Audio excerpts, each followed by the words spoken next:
Yo, what is going on, everybody? It's your boy BurstCG back here, and today I'm back talking about Marvel's Avengers, and we got a new update.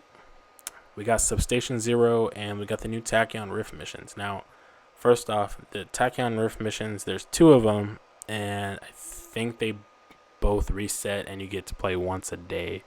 I think so. Either that, or it's one of them you get to play once a day.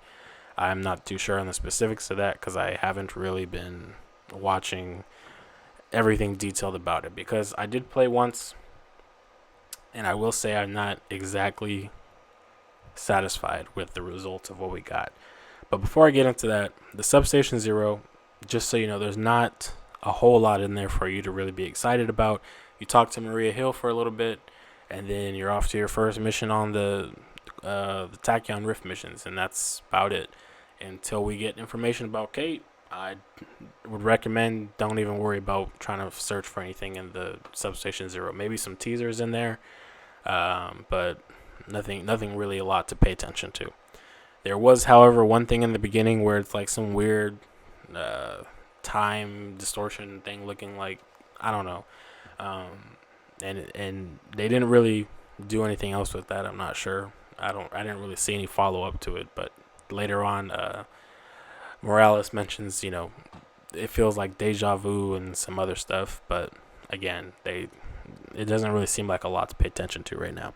So the Tachyon missions, however, the Tachyon missions are pretty much just the same missions you've been playing, but with a timer and uh, damage over time to your willpower. And while the mission structure is a little bit different, because it seems like all the enemies in that first mission, at least, they were all shielded, all of them, every single one. They were all shielded. They didn't seem that hard to take down. It was just getting the shield down. And there was a lot of enemies, I will say that. There was definitely a lot more enemies. Other than that, flying through these little tachyon anomalies to increase your time so you won't lose.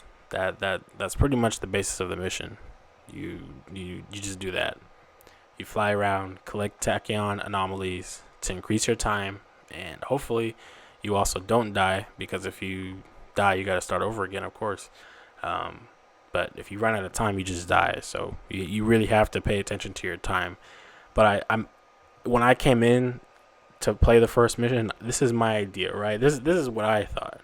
Okay, the Tachyon Rift missions were gonna be about time distortions, right? So you have these portals that lead randomly to a random time, and you don't know where it's going, right? That wasn't the case for them, but here's the rest of it. So while you're playing with offline or online, your team of AI players. I mean, if you're playing with AI, here's how it would go. You would be the one sent into one of these weird temporal anomalies that randomly just scoops you up, and you get sent to another place, another timeline, whether it's the future or the past, or it's not that far from the current timeline. Like maybe you get sent to an event on like a day or something. You replay part of the story mission. I don't know, but that's what I thought. It's temporal anomalies. Where's the temporal stuff at? There's no weird time stuff happening in the mission. That's what made it feel so kind of boring to me. I thought that there would be more to do regarding time, and they removed the priority missions over this, and said it's to focus on the Tachyon Rift missions. Now I'm hoping that whenever Kate and Hawkeye both come out, that they really dig deep into this time stuff, because the way it's set up just feels like really boring. And I know the cosmic gear is exciting to people. It's exciting to me too, but there's no incentive for me to like really go and get it. You know, I mean, the way that it's structured, like I'm sure probably with the team you won't have to worry about the timer as much, because people will go and get uh, the anomalies for you, unless you have to get them by yourself when you all have different clocks. I don't know, but yeah, I don't know. That's kind of my thoughts. I just thought it would be better if they actually had it to where you see different people can get sent away to different timelines, and you gotta fight back to come back to the current timeline, and other people defend. That seemed like a pretty easy idea. I mean, I don't know if any of you ever played Xenoverse 2 before. It's an anime game based on Dragon Ball stuff, but there's missions, expert missions they're called expert missions, and basically part of your team, half of your team can get sent away to a different dimension, and then you got to fight your way back. That's just something I thought they could have done here. It would have made it a lot more interesting, a lot more fun, because this is more or less the same stuff. But I don't want to sound like I'm really like complaining about it. That's just some feedback that I had that I felt like is necessary. Never gonna put any negativity on the game. I just feel like the game is definitely not in the best spot. It could be in a lot better spot, but it's not.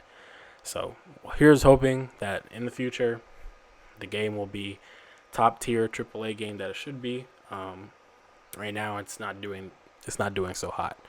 But I for the foreseeable future, I have hope that it will get better. Okay, the Kate DLC is a make or break for some people. If Kate DLC doesn't offer what it needs to offer, some people will probably really drop the game, like for real. Because these things that came out today are not bringing everybody back. And they haven't announced the war table yet, a roadmap yet, nor have they announced anything about Kate yet.